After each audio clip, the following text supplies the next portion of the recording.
prix. Le 870, Monsieur Brun. Oui, merci Madame la Présidente. Même principe qui avait été appliqué d'ailleurs dans le temps pour faire en sorte que lorsque le prix du baril monte, les prix des taxes baissent. Et inversement, quand le prix du baril baisse, le prix des taxes remonte. C'est une façon de lisser les prix à la pompe. Et dans un contexte où aujourd'hui le gazole est à un peu plus d'1,50 € à la pompe, c'est important que de trouver un mécanisme pour lisser ces prix à la pompe et privilégier le pouvoir d'achat de nos concitoyens qui utilisent leur voiture le plus souvent, vous le savez, dans tous les territoires, 80% des territoires français, pour travailler, se déplacer, étudier, se soigner. Merci. Merci, Monsieur Brun. Madame la Ministre, votre avis sur ces amendements? Merci Madame la Présidente. Alors je note que vous soutenez un dispositif qui avait été à l'époque mis en place par le gouvernement de Lionel Jospin. Mais justement, comme il avait été mis en place, il a montré finalement sa complexité. Il a montré sa complexité et son caractère potentiellement coûteux pour les finances publiques. Je pourrais peut-être préciser que cela nous montre que finalement, c'est ce qu'on a pu constater au cours des derniers mois, c'est-à-dire une augmentation du prix du baril se répercutant directement sur le pouvoir d'achat des ménages. C'est un phénomène qu'on constate régulièrement.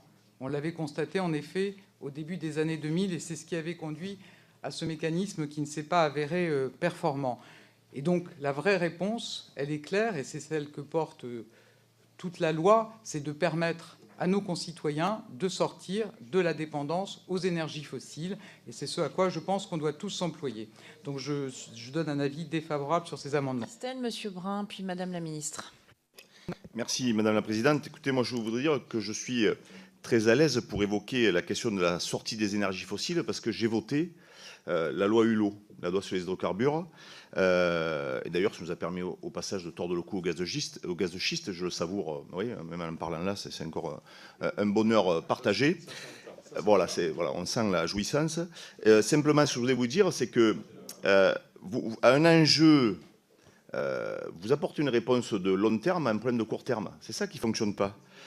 Parce que vous évoquez les 2,7 milliards d'euros qu'avait coûté à l'époque la mesure de la TICFE flottante, mais c'est vrai que c'est au détriment des caisses de l'État, mais cet argent-là, il est allé dans la poche des Français. Et c'est tout le débat de l'arbitrage politique. Et nous attendons toujours, depuis des mois, vos propositions concrètes pour accompagner celui ou celle qui fait le plein de carburant à 1,50 €, 1,60 €, qui va le faire malheureusement encore pendant des années pour travailler, étudier et se soigner. Et c'est ce décalage qui existe entre le gouvernement finalement et 80% des Français qui sont obligés d'utiliser leur voiture au quotidien, qui n'est pas réglé et malheureusement pas réglé par vos propositions dans ce texte.